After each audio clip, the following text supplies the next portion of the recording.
Next, चलो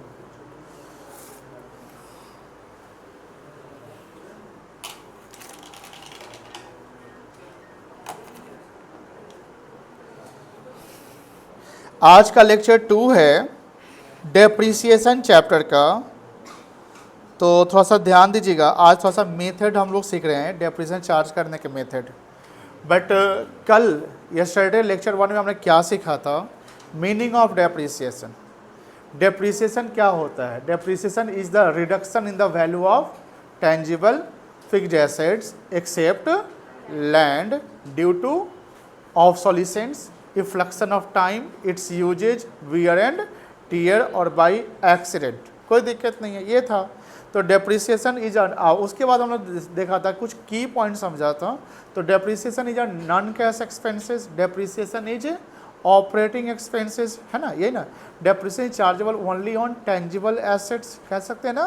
तो ये सब हमने डेप्रिसिएशन कुछ की पॉइंट देखा था। उसमें हमने ये भी बोला था कि depreciation reduce the value of tangible assets where it is credited to assets account and debited to profit and loss account. Depreciation at the end of the year charge होता है, कभी भी चार्ज नहीं होता है। जैसे किसी एम्प्लॉय को सैलरी हम हर मंथ के एंड में देते हैं, या उसको एडवांस या 2 दिन पहले या 2 दिन बाद देते हैं। डेप्रिसिएशन जब बुक्स ऑफ अकाउंट क्लोज होगा तब चार्ज होता है डेप्रिसिएशन, कोई दिक्कत नहीं है, समझ गए ना। अब यहाँ पर हमने बोला कि जो डेप्रिसिएशन का टर्म्स था, तो 4 टर्म्स में डेप्रिसिएशन को हमने कैटेगराइज किया था। एक था डेप्रिसिएशन, दूसरा था एमोर्टाइजेशन, तीसरा था डिप्लेशन, चौथा था fluctuation. Depreciation, amortisation, depletion and fluctuation. Depreciation tangible assets other than land, amortisation intangible assets, depletion natural assets and fluctuation is on current assets stock. कोई दिक्कत नहीं। जहाँ पर डेप्रिसिएशन, एमोर्टाइजेशन और डिप्लेशन वैल्यू को, एसेट्स के वैल्यू को reduce करता है, और फ्लक्चुएशन में इधर इंक्रीज और decrease, that depend on the market situation, है ना। मार्केट में अगर रेट ज़्यादा है तो आपको ज़्यादा रेट मिल जाएगा, मार्केट में रेट कम है तो आपको रेट कम मिल जाता है। That depend on the demand and supply force. Market कैसे काम करता है पता है? कोई भी मार्केट काम करता है डिमांड एंड सप्लाई के फोर्स पे। अगर किसी प्रोडक्ट का डिमांड बहुत ज़्यादा हो रहा है तो उसका प्राइस बढ़ने लगेगा, किसी प्रोडक्ट का डिमांड बहुत कम जा रहा है तो उसका प्राइस क्या हो जाएगा? गिरने लगेगा। ये डिमांड का फोर्स है। सर सप्लाई का फोर्स काम करता है? हाँ करता है। मान लो किसी प्रोडक्ट का सप्लाई बहुत ज़्यादा आ जाए मार्केट में, तो उसका रेट ऑटोमेटिकली क्या हो जाएगा? गिर जाएगा, क्योंकि सप्लाई ज़्यादा हो गया है। कभी आपने सुना होगा 2-3 साल पहले गोभी का रेट 1-2 रुपये किलो हो गया था, ऐसा सुने थे कि नहीं? कोई नहीं सुना, क्योंकि आप लोग सब्जी खरीदते ही नहीं है ना, आपके मम्मी पापा खरीदते हैं, तो आप लोग किसी को नहीं पता है। चलो छोड़ दीजिए, छोड़िए। अभी अगर आप गोभी का खरीदने जाओगे तो 60, 70, 80, 100 रुपये मिल जाता है ना।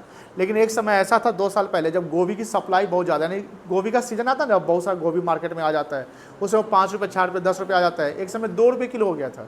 तो सप्लाई बहुत ज़्यादा आने से क्या होता है? प्राइस गिर जाता है। तो डिमांड एंड सप्लाई मार्केट में रोल प्ले करता है। चलिए आगे। तो ये आ गया, ये 4 टर्म्स हमने समझ लिया था, ये समझ लिया था। हाँ, एक जो वर्ड था एप्रिसिएशन, तो लैंड इज एप्रिसिएटिंग एसेट। लैंड क्या कहलाएगा आपका? एप्रिसिएटिंग एसेट्स। कभी कभी ना बहुत सारे लोग ऐसे होते हैं, मतलब फाइनेंशियल जो थिंकर होते हैं, कि कभी जैसे उनके पास पैसे, लेकिन वो कार खरीदने की सोचते हैं लेकिन खरीदते नहीं हैं। नहीं खरीदना उनका गलत डिसीजन होता है, ऐसा नहीं है, उनका सही डिसीजन भी होता है। कार खरीदने से पहले वो 4 बार फाइनेंशियली सोचेंगे कार कौन सा एसेट है, जो डेप्रिसिएटिंग एसेट्स है।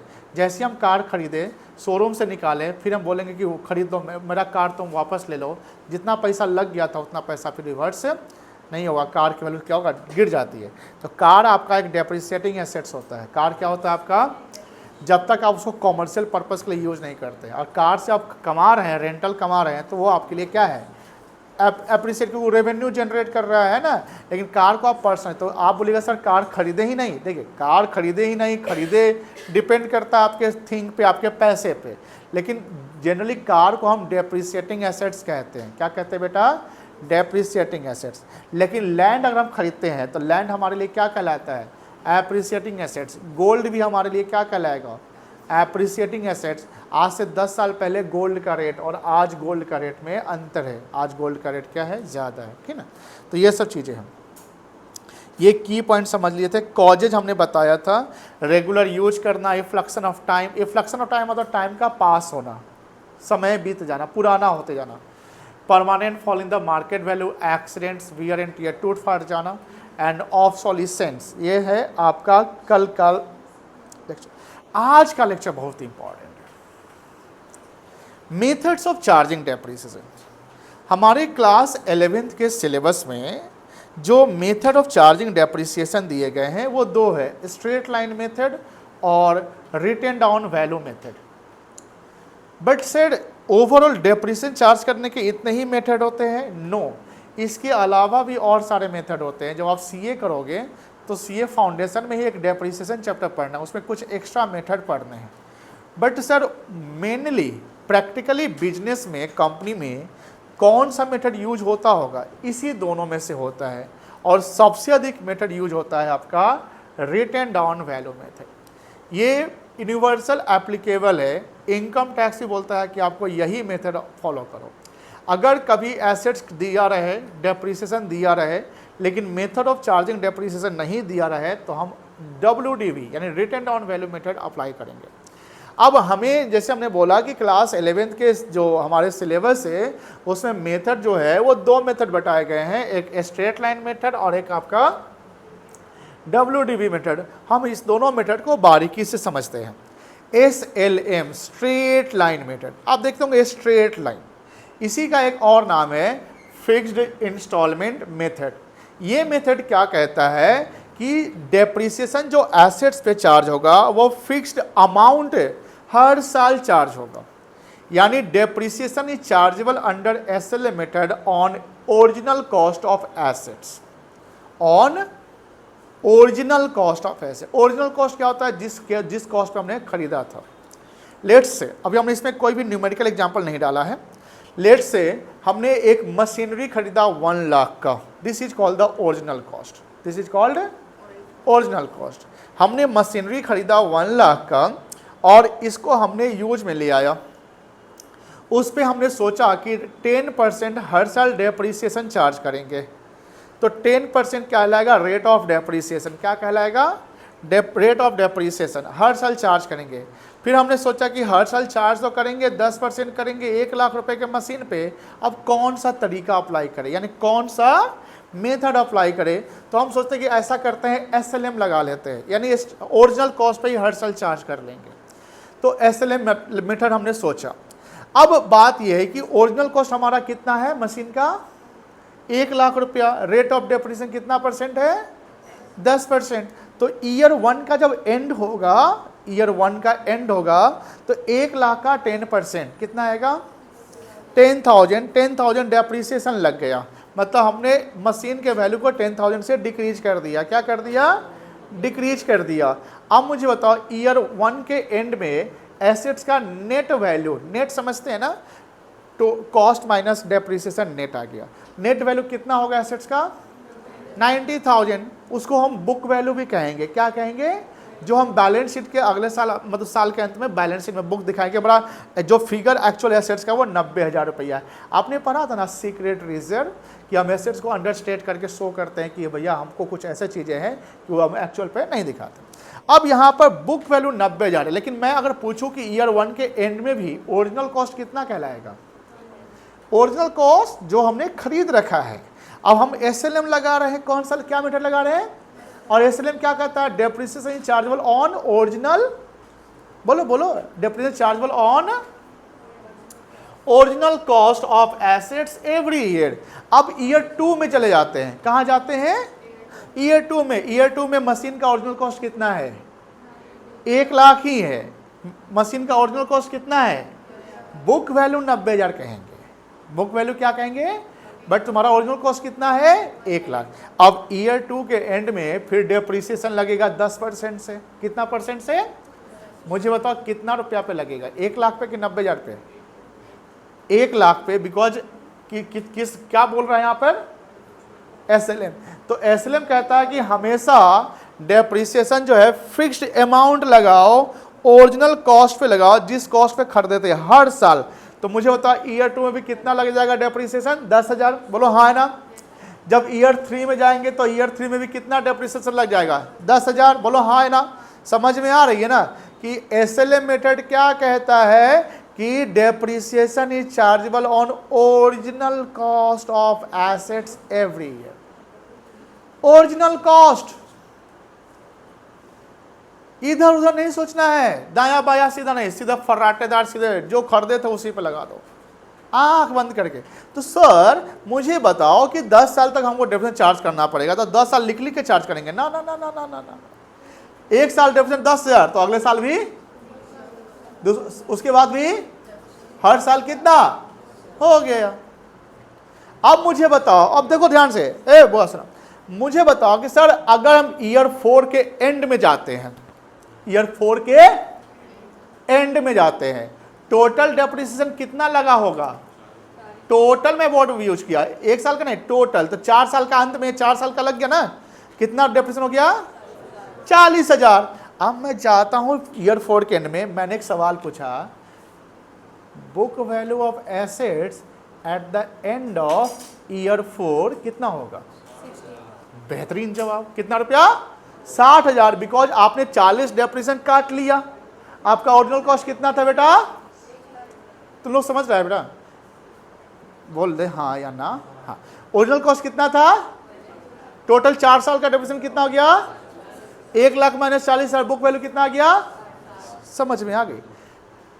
मैं पूछू ईयर 9 के एंड में, ईयर 9 के एंड में और बुक वैल्यू ऑफ एसेट कितना बचेगा? 10,000। ईयर 10 के एंड में कितना बचेगा? 0।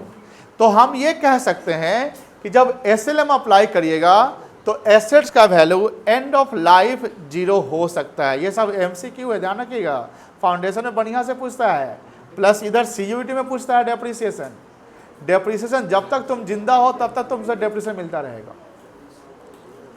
तो एसएलएम मेथड के अकॉर्डिंगली डेप्रिसिएशन चार्ज करने से eight the end of the life assets का वैल्यू कितना हो जाएगा? 0 हो सकता है। बट कौन सा मेथड में? अभी हम यही डिस्कस कर रहे हैं, डब्ल्यूडीवी नहीं डिस्कस कर रहे। अब यहां बात होती है कि सर डेप्रिसिएशन एसएलएम मेथड से चार्ज करने का फॉर्मूला क्या होता है? 2 तरीका है। कितने तरीका? एक है कि जब डेप्रिसिएशन का रेट दिया रहे तब, पहला पॉइंट में डेप्रिसिएशन रेट लिख दिया है ना। हाँ, जब डेप्रिसिएशन का रेट जो अभी आपने देखा तो उसमें डेप्रिसिएशन कैलकुलेट करने का फॉर्मूला होगा कॉस्ट ऑफ द एसेट, जैसे 1,00,000 में खरीदा, ओरिजिनल कॉस्ट बोलो हाँ है ना, into 10 rate of depreciation divided by 100। 1,00,000 गुने 10/100, 10,000 रुपया। क्लियर है बेटा? कोई दिक्कत नहीं। लेकिन सर अगर रेट ऑफ डेप्रिसिएशन नहीं दिया रहे तब क्या होगा? घबराओ नहीं मेरे बच्चों, मैं बताता हूं। मान लो सुनो ध्यान से, तुमने 1,00,000 का एसेट मशीन खरीदा, सब लोग बोलेगा कितने का मशीन खरीदा? उसको शोरूम से लाने में, यानी सेलर के यहां से यहां लाने में 5,000 का भाड़ा और 5,000 उसको इंस्टॉल करने में, टोटल 10,000 उसको मशीन को इंस्टॉल तक, यानी पुट टू यूज तक। पुट टू यूज मतलब यूज करने का, जो हम जैसे उस मशीन को लाते यूज नहीं ना करते जब तक इंस्टॉल ना हो जाए, इंस्टॉल करने से पहले तक जो भी खर्चा होता है वो कैपिटल एक्सपेंडिचर होता है। 1,00,000 का मशीन खरीदा, 5,000 का भाड़ा, 5,000 का इंस्टॉलेशन चार्जेस, टोटल मशीन का वैल्यू कितना हो जाएगा? अब तुम 1,10,000 का मशीन खरीद चुके हो, सुनो ध्यान से, उसको कहेंगे कॉस्ट ऑफ एसेट्स। क्या कहेंगे? सब लोग बोलेगा, चारों उधर का पीछे का भी, कॉस्ट ऑफ एसेट्स कहेंगे। तुमने उसी समय एस्टिमेशन किया अपने एक्सपीरियंस से, कोई फाइनेंशियल एक्सपर्ट से, कि मशीन चल कितना साल चल सकता है। हमने एक एस्टिमेशन किया, एस्टिमेशन समझते हैं ना कि हम पहले से अनुमान लगाते हैं। हमने एस्टिमेशन किया कि 10 साल चल सकता है। कितना साल चल सकता है? तो ये 10 साल कहलाएगा लाइफ ऑफ एसेट्स। क्या कहलाएगा? लाइफ ऑफ एसेट मतलब कि जितने साल तक आप एसेट्स को यूज कर सकते हैं, यानी उस एसेट्स की लाइफ कितनी है। हर एसेट्स की लाइफ 10 साल होती है ऐसा नहीं है, वो डिपेंड करता है वो यूजेस पे। तो तुमने मान के चला 10 साल हो गया, लेकिन तुम ध्यान रखो कि जब कोई मशीन खरीदते हैं, एंड ऑफ द लाइफ उस मशीन का वैल्यू कुछ ना कुछ रद्दी सद्दी बचेगा ना, जिसको हम बोलते हैं स्क्रैप वैल्यू। क्या वैल्यू बोलते हैं बेटा? स्क्रैप नहीं होता, स्क्रैप रद्दी सद्दी। उसको और भी नाम से जाना जाता है रेसिड्यूअल वैल्यू। रेसिड्यू मतलब बच गया, आ रहे हैं इतना बेचते हैं, रेसिड्यूअल वैल्यू। एक और नाम होता है सैल्वेज वैल्यू। क्या होता है? तो सैल्वेज वैल्यू, रेसिड्यूअल वैल्यू या स्क्रैप वैल्यू क्या होता है? After the usage of assets at its useful life that is 10 years, जिस वैल्यू पे हम उसको रद्दी में बेच दे, 10 साल बाद हमको नया मशीन खरीदना पड़ेगा ना। मान लो एक समय बाद ये डिजिटल बोर्ड भी हमारा यूज हो के 5 साल 10 साल 8 साल चला लेंगे, उसका इसको हम हटाकर नया मशीन लाएंगे ना, मान लेते हैं, तो इसको हम क्या करेंगे? रखे रहने से तो बेकार है, बेच देंगे तो कंपनी ले लेगा उसको, फिर अपना रिसाइकिल करके कुछ अपना बनाएगा। तो ये कंपनी को जब हम बेचेंगे तो कुछ पैसा तो मिल जाएगा ना। आप कभी कोई देखते हैं फ़ोन से नया फ़ोन खरीदते हैं एक्सचेंज करके, तो फ़ोन को 5 साल 4 साल यूज करके आप जो भी रेट मिल जाता है वही ना स्क्रैप, इतना में बेच के ख़त्म कर लिया। तो एंड ऑफ द लाइफ मान लीजिए आपने सोचा कि 10,000 रुपया में बिक सकता है। कितना में बिक सकता है? मुझे बताना ध्यान से, पूरे 10 साल तक मशीन को तुमने यूज किया, 0 ईयर पे, ईयर 0 जब तुम खरीदे थे तुम्हारा कितना पैसा गया था मशीन पे? 1,10,000। आप सब सही जवाब दे रहे हैं। 10 साल यूज करने के बाद जब उसको स्क्रैप में तुम बेचोगे तुमको कितना पैसा आ जाएगा? 10,000। कितना स्क्रैप बेच के आ जाएगा? मुझे बताओ, तुम पूरे 10 साल में उस मशीन को कितना वैल्यू तक खत्म कर दिए, कंज्यूम कर लिए, यानी कितना है उसका खर्चा हो गया? नहीं समझे? हमने 1,10,000 का मशीन खरीद लिया, मेरा 1,10,000 गया, 10 साल यूज कर लिए, 10 साल यूज करने के बाद हम उसको रद्दी में बेचते हैं तो मुझे 10,000 आ जाता है। तो पूरे 10 साल उस मशीन को हम कितना रुपया तक यूज कर लिए? 1,10,000 की 1 लाख तक? 1 लाख ही नहीं यूज किए। अब तुम 1 लाख में कितने साल चलाया? तो SLM कहता है हर साल सेम अमाउंट, तो 10 साल में 1 लाख, 10 साल में 1 लाख, तो 1 साल में कितना? तो ये हो गया हर साल का डेप्रिसिएशन। 10,000 10 साल तक 1 लाख रुपया। बोलो हाँ है ना? तो जब रेट ऑफ डेप्रिसिएशन नहीं दिया रहे, जब रेट ऑफ डेप्रिसिएशन, तो वहां पर डेप्रिसिएशन कैसे निकलेगा? कॉस्ट ऑफ एसेट, जैसे 1,10,000, ठीक है ना, minus salvage value 10,000, 1,10,000 minus 10,000, 1 lakh हो गया ये, divided by life of asset 10, तो 1,10,000 डिवाइड बाई 10 कितना आ जाएगा? 10। सर ये मेथड कब लगाएंगे? जब रेट गिवन नहीं रहेगा, कोई दिक्कत नहीं है। सैल्वेज वैल्यू का दूसरा नाम क्या है? स्क्रैप वैल्यू और बोलो बेटा residual value, the estimated value वैसे which can be sold at the end of life, इसी को रेसिड्यूअल कहते हैं। लाइफ ऑफ एसेट्स क्या है? The life in years where assets can be use under SLM method, the value of assets can become 0। क्या हो सकता है बेटा? 0। अब आते हैं WDV पर। Please please please please please please सुनिए, WDV और SLM में अंतर है। रिटन डाउन का मतलब क्या होता है ये पहले बता दो। रिटन डाउन का मतलब घटते हुए, और रिटन डाउन वैल्यू का दूसरा और नाम है, 2 और नाम है, डिमिनिशिंग बैलेंस मेथड, जो ऊपर ही हम लिख दिए हैं, डिमिनिशिंग बैलेंस मेथड या रिड्यूसिंग बैलेंस मेथड। डिमिनिश का मतलब ये क्या होता है? घटते हुए। रिड्यूस का मतलब क्या होता है? घटते हुए। देखो ध्यान से बच्चों, इस मेथड से अगर हम डेप्रिसिएशन चार्ज करेंगे तो हमेशा एसेट्स जो है ओरिजिनल कॉस्ट पे डेप्रिसिएशन चार्ज नहीं होगा, यही थोड़ा सा अंतर है। SLM में ओरिजिनल कॉस्ट पे डेप्रिसिएशन चार्ज होगा, बट जब रिटन डाउन वैल्यू आएंगे तो बुक वैल्यू पर चार्ज होगा। किस वैल्यू पे? अब बुक वैल्यू क्या आता है? कॉस्ट माइनस डेप्रिसिएशन, यानी हर साल डेप्रिसिएशन क्या होगा? घटते चला जाएगा। क्या हो जाएगा बेटा? घटते चला जाएगा। जैसे SLM में नहीं घटेगा, सेम रहेगा, WDV में घटेगा। जैसे देखो तुम मशीन खरीदे 1 लाख का, कितने का खरीदे? बोलो बोलो 1 लाख। आप WDV चला रहे हैं मेथड, 10% रेट है, ईयर 1 में कितना डेप्रिसिएशन लगेगा? 1 लाख का 10%, 10 साल हो जाएगा ना बेटा, बोलो हाँ ना। उसको अब बुक वैल्यू ऑफ एसेट्स कितना हो जाएगा ईयर 1 के एंड में? 90,000। जब सेकेंड ईयर में जाएंगे तो WDV मेथड से 10% किस वैल्यू पे लगेगा? 90 पे कि 1 लाख पे? 90 पे, बुक वैल्यू पे, है कि नहीं? तो 90 पे 9,000, सॉरी 10% कितना जाएगा? अभी जो हम 9,000 आएगा। तो एक ईयर 2 के एंड में बुक वैल्यू कितना बनेगा? 90 माइनस 9, 90,000 माइनस 81,000। नहीं समझ रहे हैं? चलिए, नहीं समझ रहे, समझ में आएगा, लिख देंगे हम इसे। आपका ईयर देखो, फर्स्ट ईयर में 1 लाख का मशीन था, बोलो हाँ, बोलो ना हाँ, अब ठीक, मजा आ रहा है। अब पहला साल तुमने डेप्रिसिएशन कितना चार्ज कर लिया? ईयर 1 के एंड में बुक वैल्यू कितना होगा? अब देखो, मुंह पर रखना, जबान में रखना, दिमाग में रखना। 90,000 तुम ईयर 2 में गया, कहाँ गया? तो ईयर 2 में भी तुम इसको यूज करोगे ना मशीन को, बोलो ना हाँ। अब उस पर क्या चार्ज करोगे? कौन सा मेथड? कहाँ गए? WDV। कौन सा मेथड? तो WDV किससे बोलता है? ओरिजिनल कॉस्ट की बुक वैल्यू, बुक वैल्यू पे। तो ईयर 2 में तुम कितना वैल्यू पे लगाओगे? कितना आएगा? तो 9,000 आने के बाद माइनस करोगे ना, तो फिर बुक वैल्यू बनेगा ना नया, कितना आएगा? तो ईयर 3 में जाओगे तो कितना पे लगेगा? ऐसे ही चलते चले जाना है। WDV में मजे की बात है ना, एसेट्स का वैल्यू 0 हो ही नहीं सकता।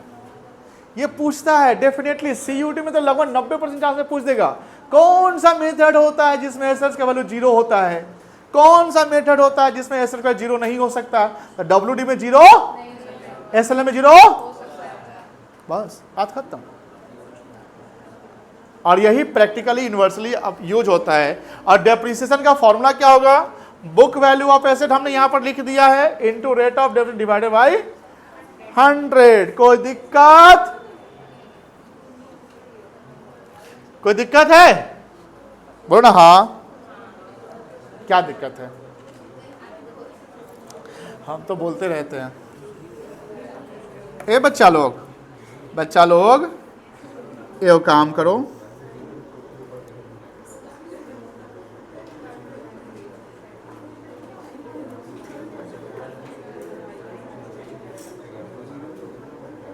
सुनो सुनो, यहां पर मिस्टर रघुबीर है,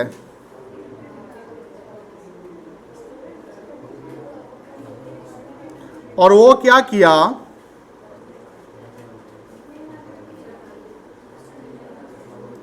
एक मशीनरी खरीदा।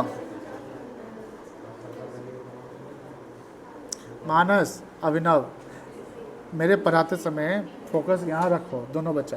अभिनव तू सीधा बैठ बेटा। मिस्टर रघुबीर है जो एक मशीन खरीदा,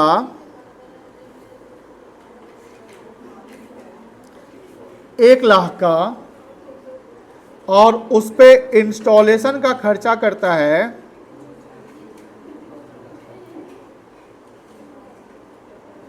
10,000 का।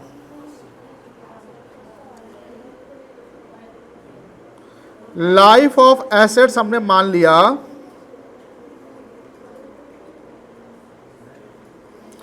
10 ईयर्स, और एक समय के लिए हमने रेट ऑफ डेप्रिसिएशन जो है फॉर WDV मान लिया, सॉरी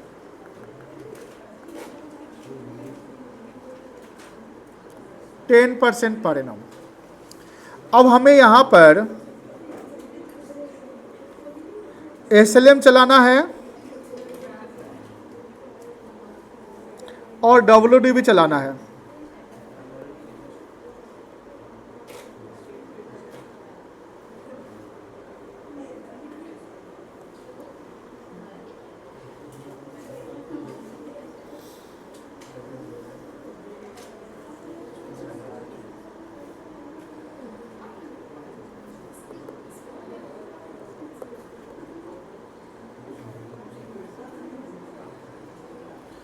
चलो थोड़ा ज़्यादा ये हो गया ना।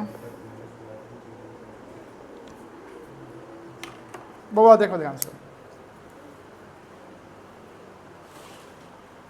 चलो मुझे हेल्प करिएगा। हमने यहां पर ईयर 1 ले लिया। अरे रे रे कितना,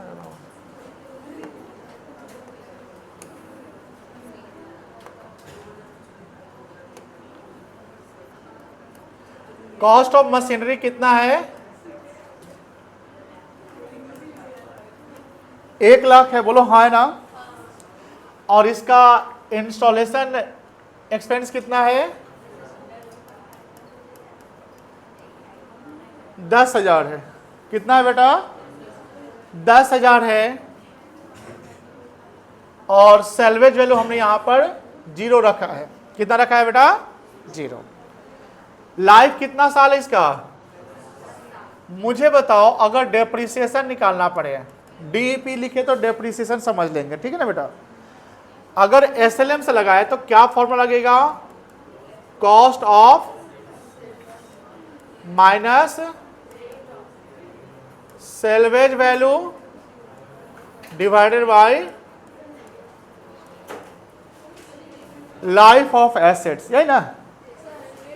हम यहाँ रेट हमने फॉर यहाँ पर फॉर WDV रख दिए हैं। WDV के लिए हम SLM के लिए लाइव चला लेंगे, ठीक है ना। हमको दोनों लेकर चलना है इसमें। यहां फॉर्मूला क्या होगा डेप्रिसिएशन का?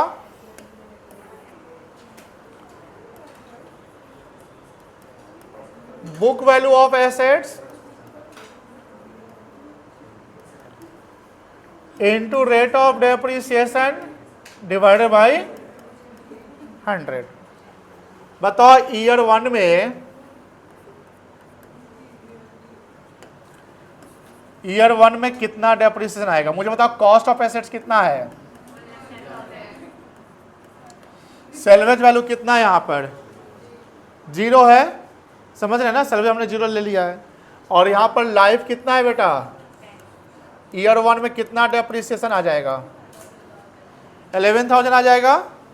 चलिए अब WDV में ईयर 1 में कितना? बुक वैल्यू एसेट्स यहां पर भी कितना कहलाएगा? ईयर 1 में 1,10,000 कहलाएगा ना यहाँ पे, है कि नहीं है। और रेट ऑफ डेप्रिसिएशन कितना % है? और डिवाइडेड बाय 100 कितना आ जाएगा यहाँ पे? 11,000 रुपया। ये ईयर 1 की कहानी है। कोई दिक्कत? चलिए सर ईयर 2 में चलो। SLM से ईयर 2 में डेप्रिसिएशन किस वैल्यू पे लगेगा? सेम वैल्यू ओरिजिनल कॉस्ट पे कितना आ जाएगा? यही ना आएगा, बोलो हाँ है ना। लेकिन ईयर 2 में हमारा जो डेप्रिसिएशन WDV से लगेगा वो कितना पर लगेगा? सबसे पहले बुक वैल्यू निकालना पड़ेगा, बोलो हाँ है ना। ऐसे बुक वैल्यू यहां पर भी निकालेंगे तो कितना बुक वैल्यू आएगा ईयर 1 के एंड में या ईयर 2 में? 1,10,000 माइनस 11,000, 99,000 आ जाएगा ना बेटा। फिर भी 1,10 नहीं लगेगा यहाँ पे। बुक वैल्यू होता है जो डेप्रिसिएशन के बाद होता है।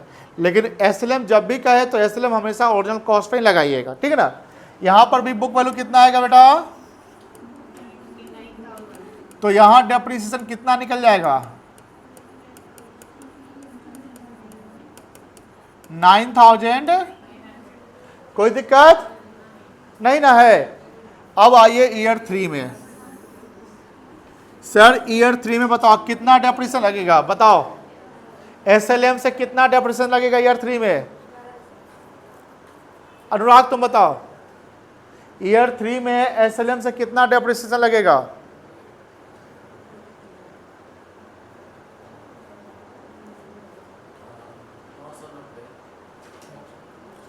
हम ना रस्सी को लेके पंखा लटक के हम मर जाते हैं एकदम बाग तोड़ी के। ये थोड़ा पहुंच करो इसको। तो कितना डेप्रिसिएशन लगेगा? लेकिन थर्ड ईयर में जब WDV जाओगे तो फिर से आपको क्या निकालना पड़ेगा? बुक वैल्यू 99,000 पहले था, माइनस कितना करेंगे बताओ पहले? जो हाँ 9,900 कितना आएगा ये? 89,000। तो डेप्रिसिएशन निकल जाएगा